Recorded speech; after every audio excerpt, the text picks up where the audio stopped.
स्वः तत्सवितुर्वरेण्यं भर्गो देवस्य धीमहि धियो यो नः प्रचोदयात्। ॐ असतो मा सद्गमय तमसो मा ज्योतिर्गमय मृत्योर्मा अमृतंगमय। ॐ सहनाववतु सहनौ भुनक्तु सह वीर्यं करवावहै तेजस्विनावधीतमस्तु मा विद्विषावहै। ఓం శాంతి శాంతి శాంతి. నమస్తే మాతాజీ, అందరికీ నమస్తే. అందరికీ నమస్తే. నిన్నటి వరకు మనము ప్రకృతి యొక్క తత్వాన్ని చాలాసార్లు విశదీకరణ చేసి చెప్పాను. ఇక ఈరోజు మనం ఆత్మతత్వాన్ని తెలుసుకునే ప్రయత్నం చేద్దాం. ఆత్మ యొక్క స్వరూపాన్ని చెప్తున్నాడు. ఎందుకంటే ఎప్పటి వరకైతే ఆత్మ బుద్ధ్యాది పదార్థాలకు సేవకుడుగా ఉంటదో అప్పుడు బుద్ధ్యాది ఇంద్రియాలే ఆత్మ పైన ప్రభావితం చూపిస్తూ ఉంటవి. ఎప్పుడైతే ఆత్మ బుద్ధ్యాది ఇంద్రియాల పైన స్వామిగా ఉంటదో అప్పుడు వీటి యొక్క తత్వము ఆత్మ పైన ప్రభావం పడదు అని మనం తెలుసుకునే ప్రయత్నం చేశాం. ఎందుకంటే ఈ శరీర ధర్మమును చూసుకున్నా, కార్యరూప జగత్తును చూసుకున్నా, మనం ఉపయోగించే సర్వ పదార్థాలను మనం తీసుకుంటే అవి సత్వ పరమాణువులు, రజ పరమాణువులు, తమః పరమాణువుల చేత అంటే మూలమైతే ఒక్కటే. కానీ ఏదైతే మన దేహం ఉందో మన దేహము ముఖ్యంగా అన్నాదుల ద్వారా ఉత్పత్తి జరుగుతుంది. అయితే ఈ అన్నాదుల వలనే మనస్సు యొక్క శక్తి కూడా వృద్ధి చెందుతుంది. అందుకనే మనము భోజ్య పదార్థాలను తీసుకునేటప్పుడు తమోగుణ ప్రవృత్తి ఉన్నవి, రజోగుణ ప్రవృత్తి ఉన్న ఆహార పదార్థాలను మనం తీసుకోకూడదు. అదే బాల్య దశలో అలాగే వార్ధాక్యములో మనము వృద్ధులకు బాలబాలికలకు పెట్టే ఆహారము చాలా విభిన్నంగా ఉంటది. ఇప్పుడు పసిపిల్లలకు గనక మనము ఆలుగడ్డ, దేనైతే మనం రత్నపురి గడ్డ ఇటువంటివి అంటామో అవి పెట్టకపోతే బాల్య దశలో పిల్లల యొక్క శరీరం గట్టిపడదు. అలాగే వృద్ధులకు దాదాపు పప్పు కాకుండా పప్పు నీరు ఇస్తూ ఉండాలి. ఇలా తమోగుణ పదార్థాలు వయసును బట్టి ప్రసాదిస్తాము. కానీ ముఖ్యంగా యవ్వనములో మనము తమోగుణ పదార్థాలని చాలా తక్కువ తీసుకోవాలి. అసలు తీసుకోకపోవడమే మంచిది. అందుకని ఇక్కడ ప్రశ్నిస్తున్నాడు ఏమిటి అంటే, అసలు తమోగుణ ప్రవృత్తి, రజోగుణ ప్రవృత్తి, సత్వగుణ ప్రవృత్తి ప్రకృతిదైనప్పుడు అంటే ప్రకాశ స్థితి కానీ, క్రియాశీలత్వము కానీ, జడత్వము కానీ, కామక్రోధ లోభ మద వాత్సల్యాలు, ద్వేషము, ప్రకాశము ఇవన్నీ మీరు సత్వరజస్ తమస్సు అన్నప్పుడు ఇవి జీవుడిని, వాటిని చూసి జీవుడు తనవి అనుకుంటున్నాడు. కానీ నిజంగా జీవుడు దేహములో ఎంత సంబంధం ఏర్పరచుకున్నాడంటే ఆ దేహమున జీవుడు ఎంత మునిగిపోతాడంటే అసలు బుద్ధిలో జరుగుతున్న మార్పుని కూడా తన మార్పుగా భావిస్తాడు.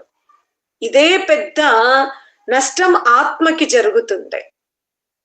బుద్ధిలో జరుగుతున్న ప్రతి మార్పు, బుద్ధిలోనే కాదు శరీరములో జరుగుతున్న ప్రతి మార్పుని కూడా.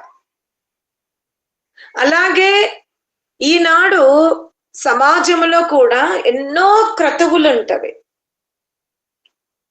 అంటే తల్లిదండ్రులు గతించినప్పుడు ఆడపిల్లలు అగ్ని పట్టకూడదు, అంటే మగ సంతానం లేనప్పుడు ఎక్కడి నుంచైనా తీసుకురండి కానీ మగ సంతానమే ఆ కార్యం చెయ్యాలని, ఇలా ఎన్నో అపోహాలు లోకమున ఎందుకున్నవి అని అంటే శరీరముని ఆత్మ అనుకోవడం, ఆత్మను శరీరమును వేరుగా చూడకపోవడం వలననే చాలా అంటే ముఖ్యంగా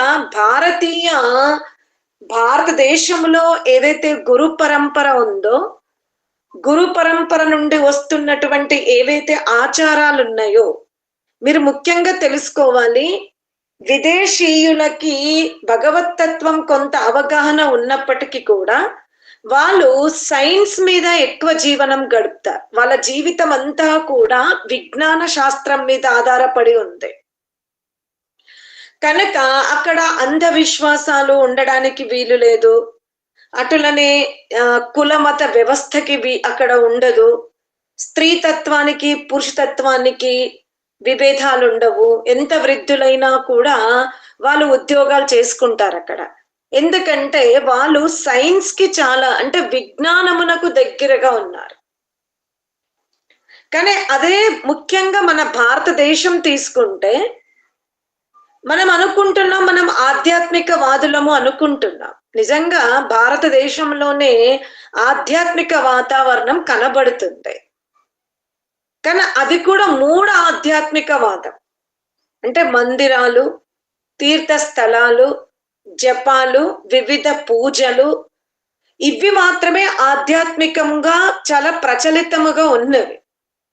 కానీ శరీర తత్వాలకు వచ్చే వరకు అరే ఆత్మ అయితే పుల్లింగం కాదు, ఆత్మ స్త్రీలింగము కాదు, ఆత్మకి కులం ఉండదు, అదొక జాతిలో ఉంటుంది కర్మానుకూలముగా. అది పశు యోనిలోకి వెళ్తే పశు జాతి అనబడుతుంది, మనుష్య యోనిలోకి వస్తే మానవ జాతి అనబడుతుంది. జాతినే లింగముగా మార్చి, జాతినే వర్ణముగా మార్చి భారతదేశంలో మాత్రం అనేక గురు పరంపరలు ఉన్నవి. సత్యాన్ని స్వీకరించే స్థాయిలో కూడా నేడు సమాజం లేదు. అంటే మహాభారతము తరువాత కృష్ణుడు చాలా ప్రయత్నం చేశాడు, విదురుడు కూడా చాలా ప్రయత్నం చేశాడు. అసలు విదురుడు కృష్ణుడు ఎంత తపించారు అంటే ఈ అంటే మహాభారతం వరకే భిన్న భిన్న రాజ్య ఆలోచనలు, అంటే వేద విరుద్ధ జీవనము గడిపే వాళ్ళు, అంటే భగవంతుడు లేడు, శాసనాన్ని ఉల్లంఘించే వాళ్ళు, ఎవరి దగ్గర ఎంత ఎక్కువ ధనం ఉంటే వాళ్ళే రాజ్యం చెయ్యడం. అది మనం కృష్ణుడు పుట్టక ముందు కూడా కంసం దగ్గర చూస్తున్నాం. కాబట్టి విదురుడు కృష్ణుడు వీళ్ళిద్దరూ చాలా మేధావులు, యోగులు, దూరదృష్టితో ఉన్నారు. అరే ఇప్పటికే వర్ణ సంకీర్ణం జరుగుతుంది. అంటే వేదము నుండి, వేద వ్యవస్థ నుండి, వేద అభిప్రాయము నుండి నాస్తికవాదం వృద్ధి చెందింది. ఇంకా ఈ కౌరవుల పాండవుల మధ్యలో యుద్ధం జరిగితే చాలా మంది సైనికులు, అంటే మంచి యవ్వనంలో ఉన్న సైనికులు మరణిస్తారు. సైనికుల భార్యలు వితంతువ జీవితాన్ని గడిపి కర్తవ్యాన్ని వదిలిపెడతారు.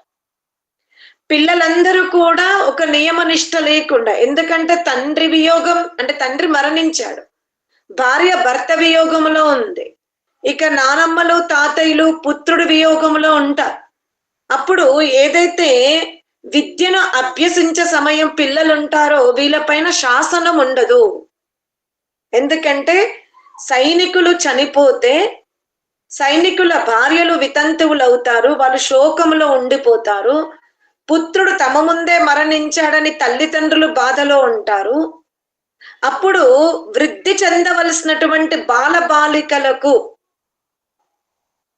చాలా దుర్భర స్థితి ఉంటుంది, ఆర్థిక వ్యవస్థ దెబ్బతింటుంది, పశు సంపత్తిని కోల్పోతాము, ఎంతో అనర్థము జరుగుతుంది అని విదురుడు కృష్ణుడు చాలా ప్రయత్నం చేశారు ఆ యుద్ధం ఆగిపోవాలి అని.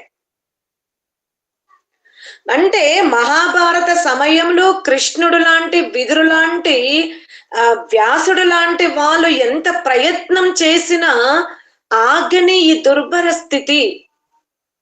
ఆ తర్వాత అయితే శ్రమనే లేదు భారతీయ వేద వాంగ్మయం మీద. మరి నేడు భారతదేశంలో వేదాధ్యయనం చేసేవాళ్ళు, శబ్దశాస్త్రం మీద పటుత్వం తెచ్చుకునే వాళ్ళు, ఈశ్వర ఉపాసకులు, యజ్ఞయాగాదుల లాభములను, చతుర్వర్ణాశ్రమ ధర్మములను, అంటే ఏదైతే కఠోపనిషత్తులో ఆ నచికేతుడు స్వర్గప్రాప్తి ఎవరికి లభిస్తుంది అంటే ఏదైతే సంధి అన్నాడో, బ్రహ్మచర్యము నుండి గృహస్థము, గృహస్థము నుండి వానప్రస్థము, వానప్రస్థము నుండి సన్యాసం, అంటే ఉపనిషత్తుల కాలము కోల్పోయాం మనం, దర్శన శాస్త్రాలని కోల్పోయాం. ఇక మూల వేదాన్ని కొంతమంది కంఠస్థం చేశారు కానీ అర్థరహితంగా కంఠస్థం చేశారు. ఇంకా వేదాలు రక్షింపబడుతున్నవి అంటే కంఠస్థం వలననే. ఆ పరంపర ఇంకా మన దేశంలో ఉంది. వేదాల పైన ప్రతినిత్యము కంఠస్థం చేసే ఒక శక్తి ఉంది, కానీ అర్థరహితమైనటువంటి కార్యం వాళ్ళు చేస్తుంది. ఎలా ఒంటెను తీసుకొని మనం ఒంటె పైన గంధము చెక్కల యొక్క మోపుని మోస్తే ఒంటకేమి లాభం ఉండదు. లేదా పశు సంపత్తి మీద, పశు సంపత్తిని మనము శకటబండిగా మార్చుకొని సువర్ణాది పదార్థాలను ఎగుమతి దిగుమతి చేసిన పశువులకి వాటి వల్ల లాభ నష్టాలు ఉండవు. అటులనే ఎవరైతే వేదములను, వేదార్థాలను కంఠస్థం చెయ్యకుండా కేవలం మంత్రపాఠమునే స్వరయుక్తముగా ప్రచారం చేస్తారో, దానివల్ల వేదము యొక్క అభిప్రాయము మానవాళికి ఏమీ ఉండదు. ఇప్పుడు ఇక్కడ మీరు ఆపోయిష్ట మయోభువ స్థాన ఊర్జే దదాతన అనే మంత్రంని చదువుతూ అనేక మందిరాలయందు అభిషేకాలు జరుగుతవి. మీరు శాంతికరణం ఏదైతే మనము ప్రతినిత్యము చదివే శాంతికరణము కాకుండా మనం అథర్వవేదీయ శాంతికరణ మంత్రాలు తీసుకుంటే చాలా మంది శాంతి పూజలో ఆ మంత్రాలను తీసుకుంటారు. హిరణ్య గర్భ మంత్రాన్ని తీసుకుంటారు, లక్ష్మి సూక్తంను తీసుకుంటారు. అలా వేద మంత్రాలు వాళ్ళు చేపిస్తున్న అభిషేకాల యందు 4000 అంటే ఏవైతే 22,000 మంత్రాలు ఉన్నాయో, దాదాపు ఈ అభిషేకాల యందు, వివిధ పూజల యందు మీకు 3000 మంత్రాలు వినబడుతూ ఉంటవి. కానీ నిజంగా అక్కడ ఆ మంత్రానికి వాళ్ళు ఏదైతే పఠిస్తున్నారో ఆ పఠనానికి, క్రియకు, వస్తువుకి సంబంధం లేదు. నిజంగా శరీరమునకు తేనె పూసుకునే విధానం ఉంది ఆయుర్వేదంలో. ఎవరిదైతే పొడి చర్మం ఉంటుందో వాళ్ళు అప్పుడప్పుడు తేనెను పూసుకోవాలి. అంటే ఈ శరీరమును శివాలయముగా భావించారు, మానవ దేహాన్ని. మానవ దేహమునకు నామమే శివాలయం. అలాగే ఈ మానవ దేహము యొక్క 1 సంవత్సరమే 12 మాసాలు. 12 మాసాలు పూర్తవుతే మానవుడి యొక్క 1 సంవత్సరపు ఆయువు సమాప్తం అవుతుంది. అంటే నీవు 12 మాసాలలో లింగం అంటే నీ ఆత్మను దర్శించుకున్నావా అని అర్థం. 12 లింగముల యొక్క దర్శనాన్ని కూడా మనము ప్రకృతి పరముగా తీసుకున్నాం. కానీ ఇక్కడ శాస్త్రం ఏం చెప్తుంది అంటే 12 మాసాలు గడిచిపోయినవి, 2 అయనములు గడిచిపోయినవి, 24 పక్షములు గడిచిపోతున్నవి, నువ్వు ఇంకా ఆ లింగమును దర్శించుకోలేదు, నీకు స్వర్గ ప్రాప్తి ఎలా కలుగుతుంది అన్న అర్థాన్ని నేడు భారతదేశంలో అసలు లింగం అంటే ఏంటి, ఆ తీర్థస్థలం అంటే ఏంటి, ఎవరిని దర్శించుకోవాలి, ఎందుకు దర్శించుకోవాలి అనే మూలమే ప్రచారంలో లేదు. కేవలం ఒకరిని చూసి ఒకరము జడత్వ దర్శనం వైపే మనము ఆకర్షింపబడుతున్నాము, కానీ సత్యాన్ని మాత్రం మనం పట్టుకోవడం లేదు. ఇక్కడ ఏదైతే సత్వగుణం ఉందో, రజోగుణం ఉందో, తమో గుణం ఉందో అది నిజంగా జీవుడిది కాదు, అది పదార్థాలు. జీవుడు భోక్తృభావముతో ఉంటే, అంటే ఈ ప్రకృతిని భోగింపజేసుకోవాలి అనుకుంటే బుద్ధ్యాది ఇంద్రియాలు బలమవుతవి. జీవుడు భోక్తృభావముతో ఉండకుండా తన స్వరూపములో ఉంటే ఈ ఇంద్రియాలు బలహీనమవుతవి. కానీ మనం మరణ పర్యంతము భోక్తృభావముతోనే ఉంటాం. దానికి తగ్గట్టుగా నేడు మన పూజలు, పునస్కారాలు, మన గురువుల ప్రవచనాలు ఇవన్నీ కూడా ఎంతసేపు ఇంద్రియాల వరకే ఉన్నవి.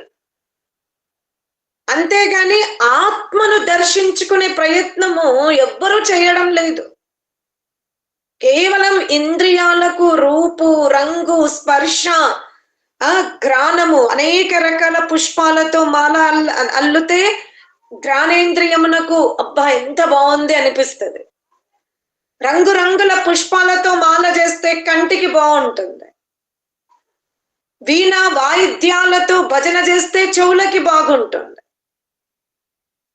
అనేక మంది అక్కడ ప్రసన్నంగా ఉన్నప్పుడు ఆత్మలింగనం అంటే మన యొక్క చుట్టుపక్కల వాళ్ళ దగ్గర కూర్చున్నప్పుడు వాళ్ళ వస్త్రాలు మన వస్త్రాలు, వాళ్ళ ఆభరణాలు మన ఆభరణాలు, ఎకనామిక్ వల్ల మనం చాలా అనుకుంటాం నేను బాగున్నానని.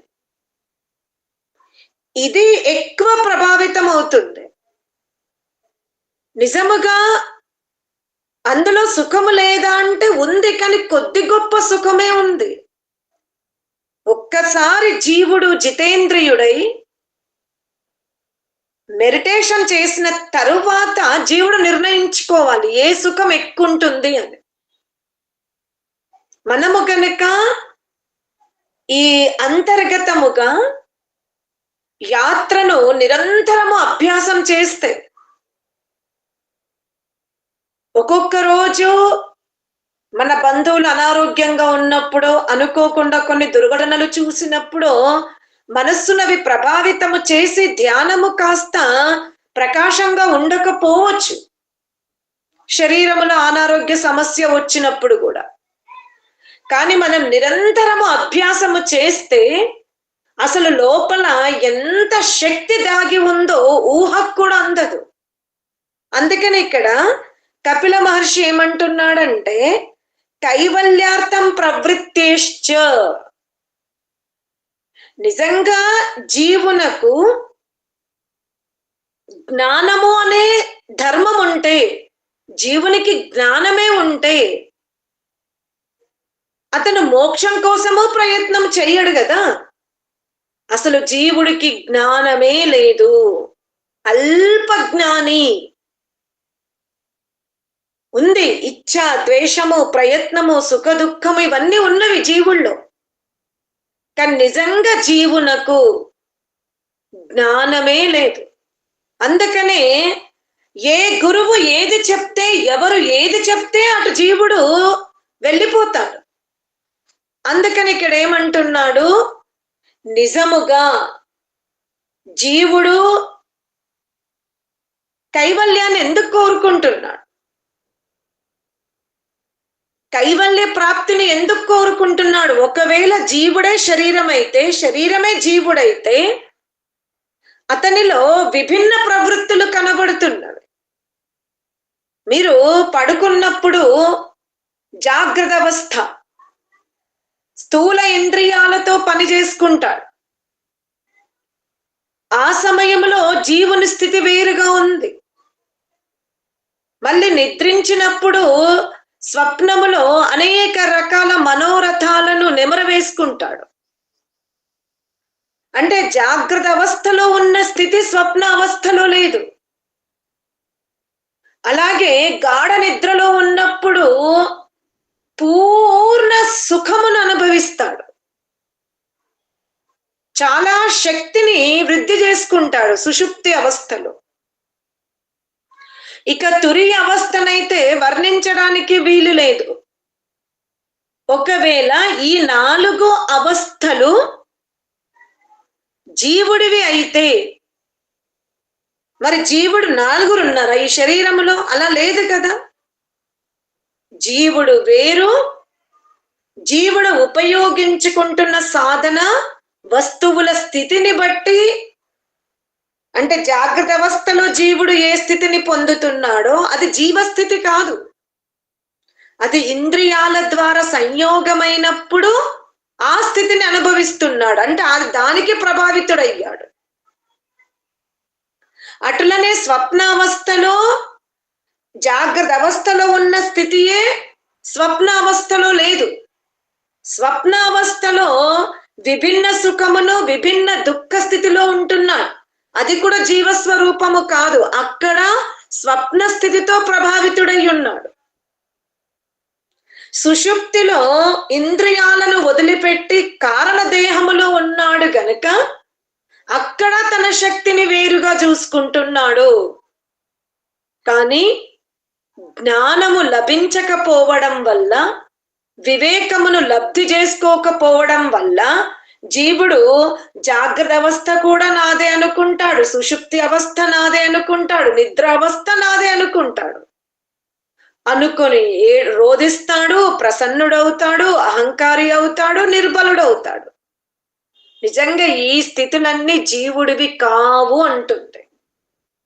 మరి ఇదంతా స్థితి రావాలి అంటే అందుకే దయానందుడు ఏం చెప్పాడంటే జడ పదార్థమును పూజించుట వదిలివేయండి అన్నాడు.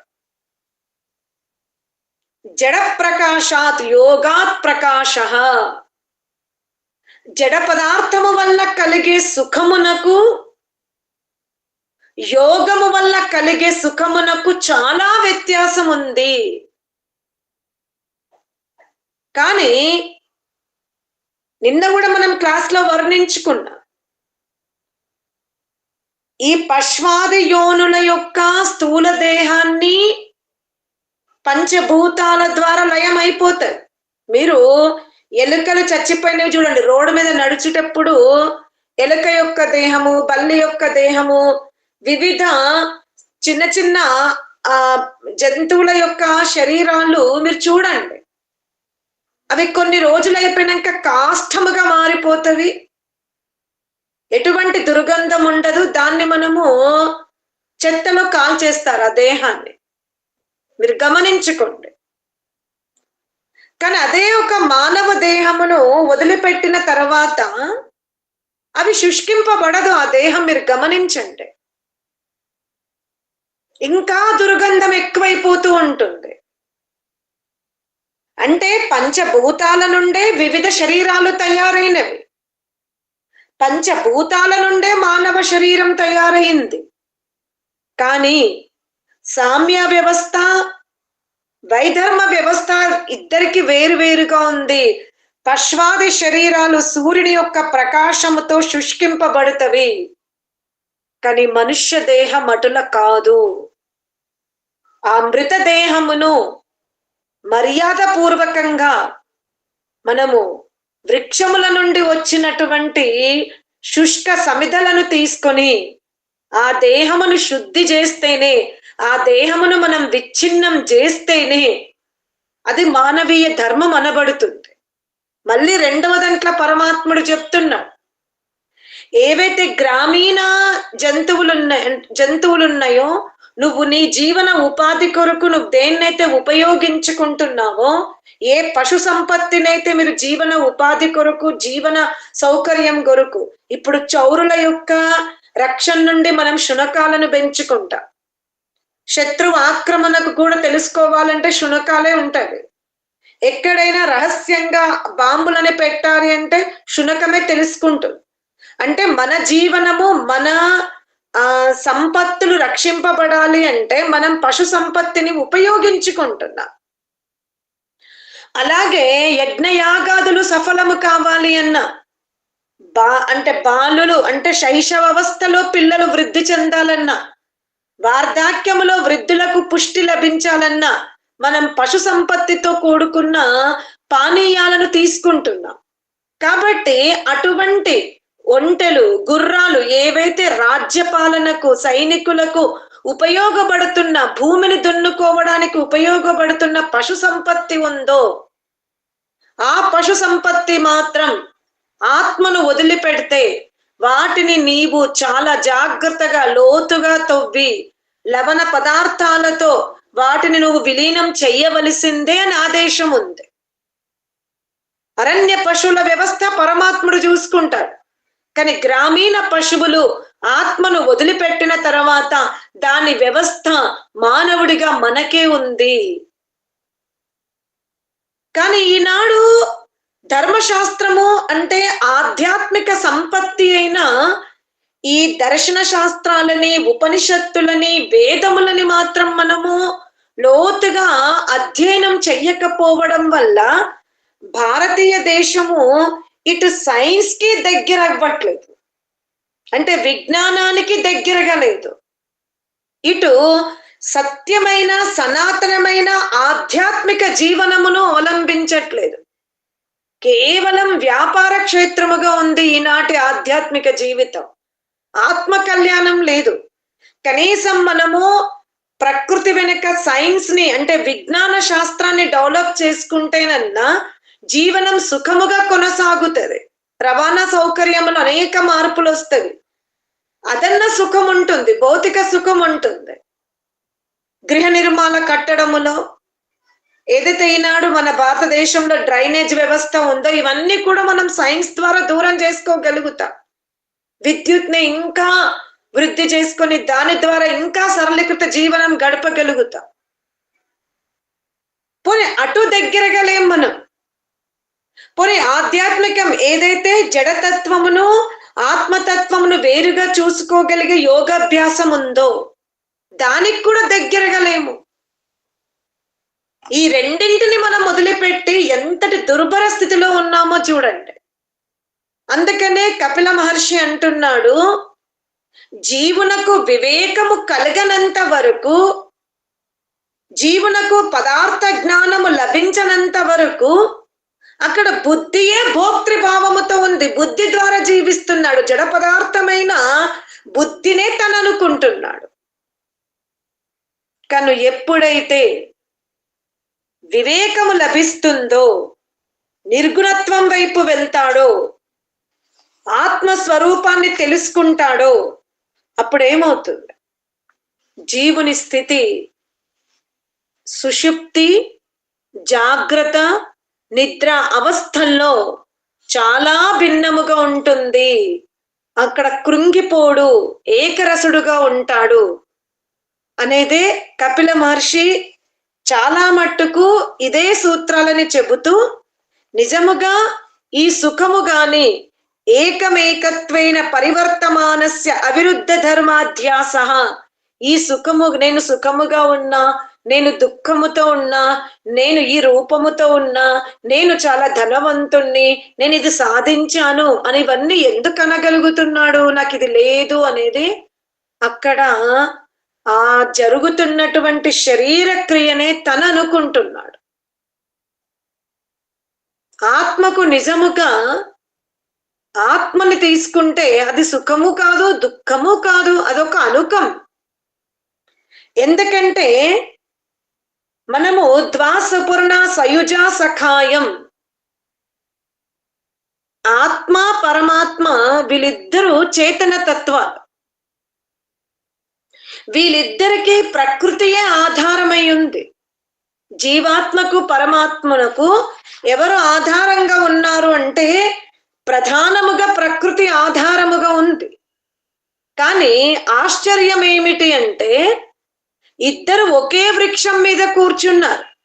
పరమాత్ముడు ఒక వృక్షం మీద, జీవుడు ఇంకొక వృక్షం మీద కాదు, ఇద్దరు ఒకే వృక్షం మీద, ఇద్దరు ఒకే కొమ్మ మీద, ఇద్దరు కూడా చాలా దగ్గరగా కూర్చున్నారు. జీవుడు పరమాత్ముడు ఎప్పుడు కూడా వేరుగా ఉండనే ఉండరు. పితాపుత్రుల వలె, మాతా పుత్రికల వలె జీవేశ్వరుల సంబంధం ఉంది అంటాడు. కనీసం పుత్రికనన్నా యోగ్య వయసు రాగానే తల్లిని వదిలిపెట్టి తన స్నేహితులతో, బొమ్మలతో, పుస్తకాలతో, తన సంకల్పముతో తల్లి నుండి దూరం అవుతుంది పుత్రిక. కానీ తల్లి బిడ్డ నుండి ఎప్పుడు దూరం కాదు. మీరు ఆలోచించండి, తల్లి ఎప్పుడు కూడా తన కూతురు నుంచి దూరం అవ్వదు. యోగక్షేమాలను తల్లి తెలుసుకుంటూనే ఉంటుంది. తల్లికి తను గర్భధారణ చేసినాడు, నేను మాతృత్వ స్థితిలో ఉన్నాను అన్న స్థితియే తుది శ్వాస వరకు సంతానం పట్ల తల్లికి అదే ఉంటుంది. కానీ అదే సంతానమునకు ఉండదు, ఆ స్థితి ఉండదు. వాళ్ళు ముందుకెళ్ళిపోతారు, వాళ్ళు సమాజమునకు దగ్గర అవుతారు, తల్లికి దూరం అవుతారు. అంటే ఇక్కడ మీరు ఎవరు తప్పు అనడానికి లేదు. సంతానము కూడా వృద్ధి చెందాల్సిందే. తల్లి ఏమి సంతానాన్ని కొప్పడదే. నిరంతరము నా ఒడిలో ఉండమని తల్లి చెప్పదు ఎప్పుడు కూడా. కానీ వెళ్తున్న మార్గములో మోహముతో ఉండకు, అజ్ఞానముతో ఉండకు, దరిద్రపు దుఃఖరూప ఫలం అనుభవించే కర్మలు చెయ్యకు అని తల్లి ఎలా తన బిడ్డలకు ఉపదేశిస్తుందో అటులనే పరమాత్ముడు కూడా జీవునకు ఇదే ఉపదేశం ఇస్తున్నాడు. నీకు ఎదగాలని ఉందా, ఈ ప్రపంచాన్ని తెలుసుకోవాలని ఉందా, తెలుసుకో, ఎదుగు, ఎగురు. కానీ ధర్మాన్ని వదిలిపెట్టకు అంటాడు. అందుకనే సమానం వృక్షం పరిషస్వ జాతే. పరమాత్ముడు ఎప్పుడు కూడా జీవుణ్ణి వదిలిపెట్టడం లేదు. పరమాత్ముడు ఈ సృష్టిని వీక్షిస్తున్నాడు, చూస్తున్నాడు. సక్రమముగా నియమముగా ఉందా లేదా అని మాత్రమే చూస్తున్నాడు. కానీ మనుష్య రూప జీవుడు అటుల కాదు. అతను ఈ సృష్టిని భోక్తృభావముతో చూస్తున్నాడు. పరమాత్ముడేమో న్యాయాధీశుడిగా, రాజుగా, ఒక తండ్రిగా, ఒక గురువుగా, ఒక తోటమాలిగా ఈ సృష్టిని చూస్తే, జీవుడేమో ఈ సృష్టిని భోక్తృభావముతో చూస్తున్నాడు. పోని కేవలం భోక్తృభావముతో చూస్తున్నాడా అంటే అంతవరకే సీమితం కావట్లేదు. ఇతరులకు వెళ్ళకూడదు అనుకుంటాడు. ఈ వృక్షానికి కాచిన కాయలు నాకు వమనమైనా సరే నేనే తింటా, నాకు విరేచనాలైనా సరే నేను మాత్రమే భుజించాలి, అది కుళ్ళిపోయినా సరే, దాని నుండి దుర్గంధం వచ్చినా సరే, అవి వ్యర్థమైపోయినా సరే, దొంగలు దోచుకున్నా సరే, కానీ నా దగ్గర ఉన్న వాళ్ళు మాత్రం వీటికి స్వాములు కాకూడదు అనే ఈ దుర్భర బుద్ధితో, ఈ దుష్ట బుద్ధితో ఏదైతే ప్రకృతిని అనుభవిస్తున్నాడో అందుకనే ఈ స్థితి ఉంది అంటున్నాడు కపిల మహర్షి. మళ్ళీ ఏం చెప్తున్నాడు? దాన్నే సత్యద ప్రకాశములో స్వామి దయానందుడు కూడా చెప్పింది ఏమిటి అంటే, ఇంతవరకు సృష్టిలో మోక్షానికి వెళ్ళని ఆత్మలు లేవు, అలాగే మోక్షములోకి వెళ్ళిన ఆత్మలు తిరిగి బద్ధులు కాని ఆత్మలు లేవు. అందరము బద్ధులుగా ఉంటాము. వివేక జ్ఞానము వృద్ధి చెందినప్పుడు మోక్షానికి వెళ్తాము. మళ్ళీ ఆత్మ చేసిన పురుషార్థం సమాప్తం అవ్వగానే మళ్ళీ సృష్టిలోకి వస్తాము. ఎప్పుడు కూడా ఈ సృష్టిలో ఉన్నటువంటి జీవులందరూ మోక్షానికి వెళ్ళిపోయి ఈ సృష్టి ఖాళీ అయిపోయినట్టుగా ఉండదు. అందుకనే ఆమ్ర వృక్షం యొక్క తోరణము ఎందుకు కట్టాలో కూడా చెప్తాడు అక్కడ. ఇన్ని రకాల చెట్లు ఉన్నప్పటికీ కూడా ఆమ్ర తోరణాలే ఎందుకు కడుతున్నారు ఆ ఇంటికి, ఆ గుమ్మానికి అంటే, ఆ గృహము లోపల కొంతమంది పరంపరలో నూతన గృహ ప్రవేశం చేసినప్పుడు చిన్న ఉయ్యాల కూడా వాళ్ళు ఆ రోజు దాన్ని ఊపుతారు. ఎందుకు అంటే ఈ గృహమున ఎప్పుడు కూడా వంశము నడవాలి, సంతానోత్పత్తి జరగాలి. నిజముగా గార్యపస్థ అగ్నిని కూడా ఎందుకు స్థాపిస్తారంటే ఆ ఇంటిలో ఎప్పుడు కూడా ఇంటికి తాళము వేయరు. ఎందుకంటే అగ్ని రక్షింపబడాలి అంటే ఎవరో ఒకరు అక్కడ ఉండాలి. ఎవరో ఒకరు ఆ అగ్నిలో ఓదనమును ఆహుతిగా వెయ్యాలి. అంటే ఎంటీ ఇల్లు అంటే ఇల్లు చాలా రోజుల వరకు తాళం వేసి ఉంటే అక్కడ నకారాత్మకం, దాన్ని రాక్షస ప్రవృత్తి అంటారు. తాళం వేసిన ఇంటిలో మనము తలుపు తీయగానే మీరు శ్వాసను గమనించండి, చాలా వేగంగానూ మందంగాను కొట్టుకుంటది. అంటే ఎక్కడైతే సంతతి ఉండదో, ఎక్కడైతే మానవుడి యొక్క జీవనం ఉండదో ఆ స్థితి నకారాత్మకంగా అయిపోతుంది. అందుకనే ప్రాచీన కాలంలో ఇంటికి తాళం వేయాలి అంటే చాలా అశుభముగా భావించేవారు. మనము ఈనాడు ఎవరైనా మరణిస్తే వాకిట్లో నిప్పు పెడుతున్నాం, కానీ నిజముగా ఆ వాకిట్లోకి వచ్చే నిప్పు వాళ్ళ వంశము ప్రారంభమైనప్పుడు గార్హపత్య అగ్ని స్థాపించబడుతుంది. అదే నిప్పు కణాలు తెచ్చి వాకిట్లో వెలిగిస్తారు. దీన్నే శ్మశాన వాటికలో చితికి ఉపయోగిస్తారు. చాలా మంది ప్రశ్నిస్తున్నారు ఇప్పుడు నన్ను, మీరు అగ్ని అంటే మీరు ఏదైతే అంత్యేష్టి చేపిస్తున్నారో ఆ అంత్యేష్టికి మీరు అగ్ని ఎక్కడి నుండి తీసుకొస్తున్నారు? అందుకనే పౌరాణికులు కూడా కొంతమంది శవమును అక్కడ పెట్టి వాళ్ళ వాకిట్లో అగ్నిహోత్రం చేసి అదే కుండల్లో నిప్పు కణాలు పెట్టించి తీసుకెళ్లి దాన్నే కర్పూరముతో వెలిగింపజేస్తున్నారు.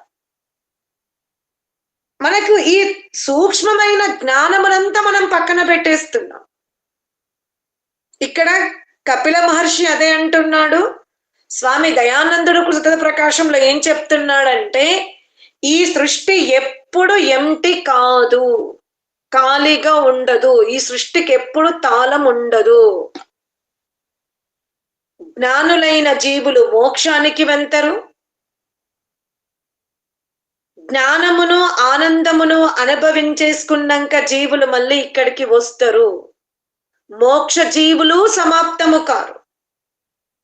అంటే మోక్షంకి వెళ్ళినామంటే ఇక జీవతత్వం సమాప్తము అనేది ఉండదు. వెళ్తారు, వస్తారు. అందుకనే మనము ఉపనిషత్తులు చదివేటప్పుడు కూడా చాలా సార్లు విన్నా, ఈ లోకమున ఆశ్చర్యం ఏమిటి అనంటే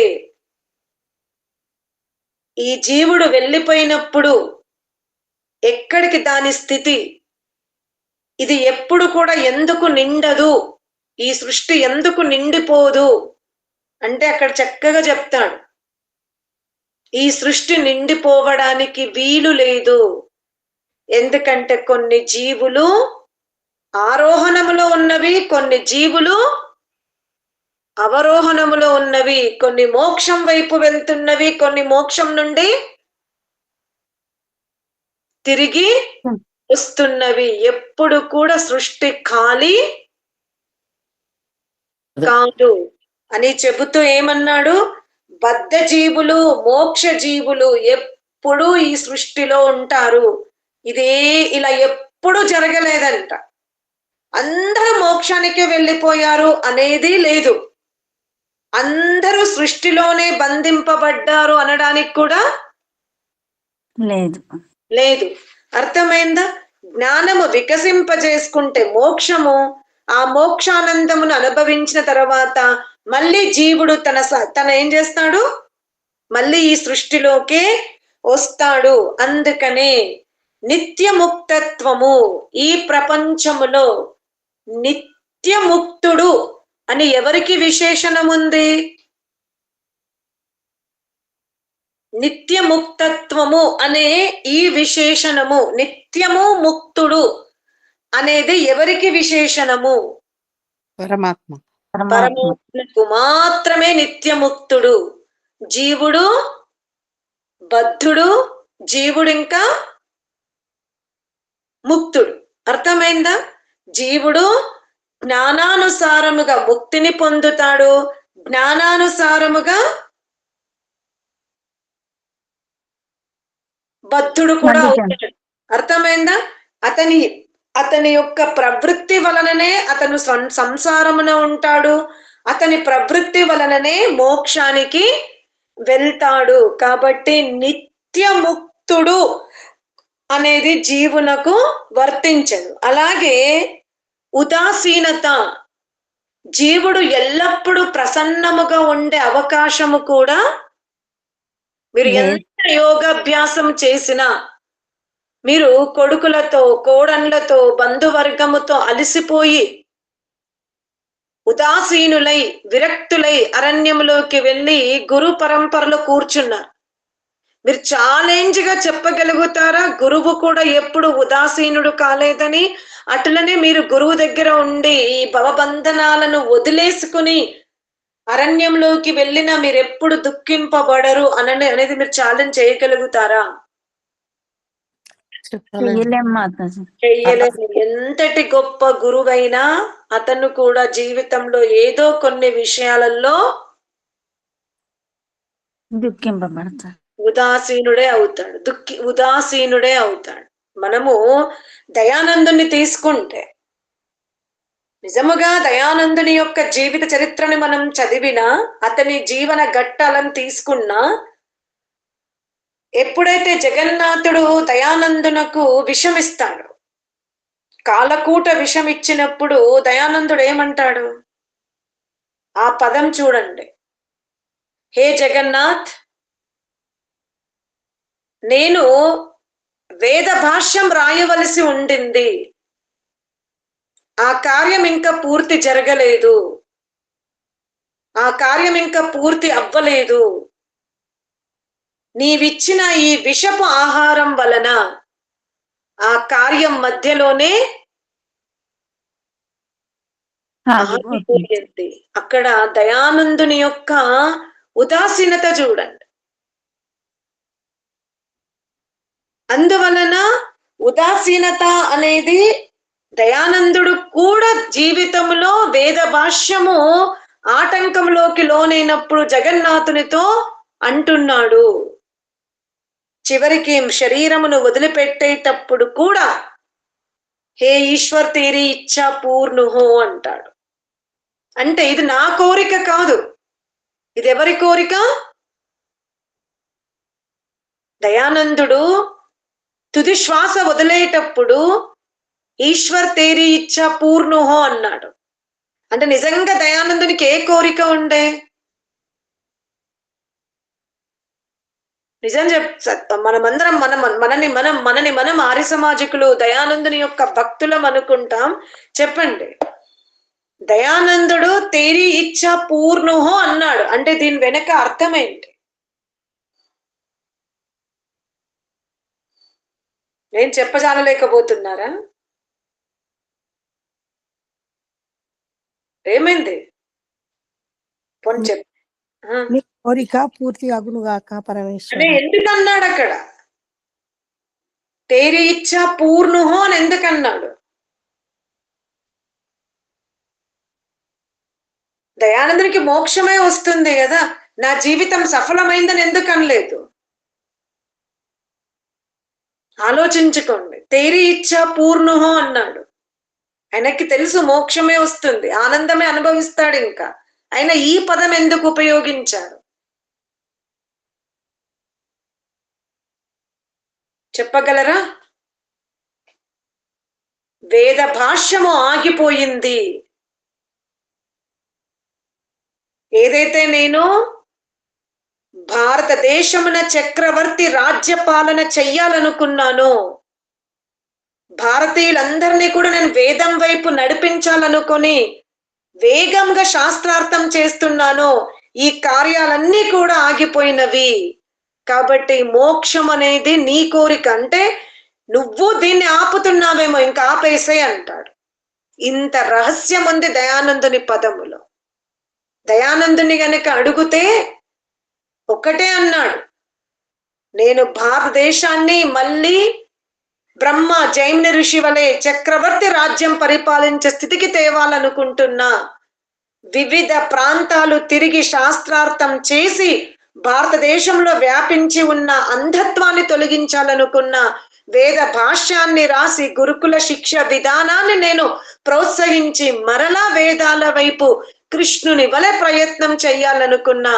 కానీ శరీరంలో ఆటంకం కలిగింది. ఇంకందుకే ఈశ్వర్ తేరీ ఇచ్చా పూర్ణుహో అన్నాడు. అందుకనే సాంఖ్యకారుడు ఏమంటున్నాడంటే, జీవుడు ప్రకృతి చేత ప్రభావితమైనప్పుడు బద్ధుడవుతున్నాడు, ఈశ్వరుని చేత ప్రభావితమైనప్పుడు జీవుడు ముక్తిని పొందుతున్నాడు. అంటే జీవునకు వివేక జ్ఞానము కలిగేంత వరకే ఈ జ్ఞానము. ఏది? నేను స్వప్న స్థితిలో ఉన్నా, నేను సుషుప్తిలో ఉన్నా, నేను నిద్రావస్థలో ఉన్నా, నేను సుఖముగా ఉన్నా, నేను చాలా ధనికుణ్ణి, నేను చాలా రూపవంతుణ్ణి, నేను రాజుని, నేను ఇంత ఉపకారం చేసిన అన్న ఈ భావనంతా కూడా వివేకము కలిగే వరకే. అతను స్త్రీలింగము కాదు, అతను పుల్లింగము కాదు, అతను రోగి కాదు, అతను బద్ధుడు కాదు, అతను జ్ఞాని కాదు. అది ఒక తత్వం. పరమాత్ముడు ఈ సృష్టిని ఎలా వీక్షిస్తున్నాడో జీవుడు కూడా తన శరీర ధర్మాలను, తన శరీరము ద్వారా జరుగుతున్న కార్యములను, ఇంద్రియాలను, ఇంద్రియ కార్యములను వీక్షిస్తే దుఃఖం ఉండదు.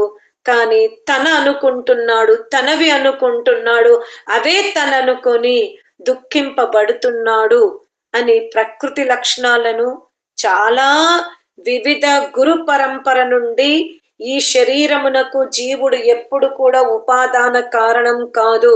జీవుడు కేవలం శరీరాన్ని భోక్తృగా ఉపయోగించుకుంటాడు. దీన్ని మనం ఎలా ఉపయోగించుకోవాలనేది ప్రథమ పాదములో కపిల మహర్షి అన్ని రకాల గురువుల అభిప్రాయాలను, అభిమతాలను దృష్టికోణం పెట్టుకుని ప్రథమ పాదాన్ని చెప్పే ప్రయత్నం చేశాడు. ఆ ఈశ్వరుని యొక్క అనుగ్రహముతో నేను కూడా కపిల మహర్షి చెప్పినటువంటి సూత్రాలని నా బుద్ధికి ఎంత వీలవుతే అంత మీ ముందు పెట్టే ప్రయత్నం చేసి ప్రథమ అధ్యాయమును నేటితో సమాప్తం చేసుకుంటున్నాం. ఓం శాంతి శాంతి శాంతి. శాంతి పాఠ చేయనన్నా.